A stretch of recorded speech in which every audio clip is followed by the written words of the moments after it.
Tennis balls are yellow. Green! They have always been green! They have a little green in them, but the yellowness of a tennis ball is an undeniable truth. Once you add any green to yellow, that color is now green! I hate your philosophy of colors as much as I hate the face you mask your skull with. So get them both out of here. It's time for the face-off. The Miami Heat have plunged into collective disarray, trying to figure out which of them Celtics center Kevin Garnett called a sloppy-chested shit in Tuesday's game. Miami is a talented squad, but they're lost in an abyss of sloppy-chested confusion. 1 minute, LeBron James is pointing at himself and mouthing, me?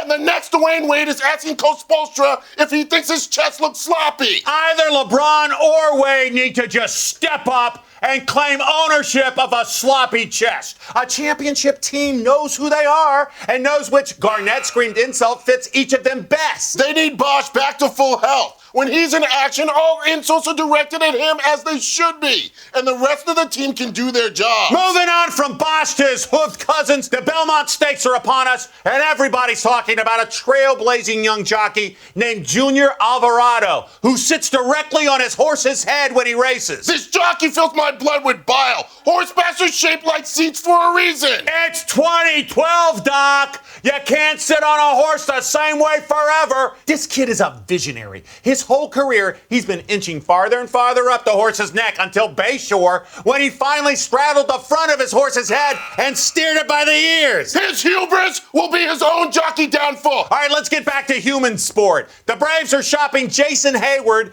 and a few draft picks for someone like a 2010 Jason Heyward. This is classic early season panicking. Hold on to your cards, stick with Jason Heyward, and see what develops. Jason Heyward is never going to be a 2010 Jason Heyward. It just isn't in his DNA. They're crazy if they think they'll get a 2010 Jason Heyward. With what they're offering, the best they can hope for is someone like a September 2010 Jason Heyward, who still shows flashes of brilliance, but gets worse with every pitch he sees. What the Braves don't want is a 1990 Jason Heyward, because that would just be a small child. All right, that's it for the face-off. Now get out of my face and listen to my idiot partner try to sell you a terrible book. It's a wonderful book, and it's called Within the Face, and it lets you know all about the thoughts and stories tucked within the folds of my front looks. And Okay, that's your 5 seconds, Doc. We were supposed to write that book together, and now I end up without a single mention in 400 pages? I can't include every single person I ever meet, Kenny.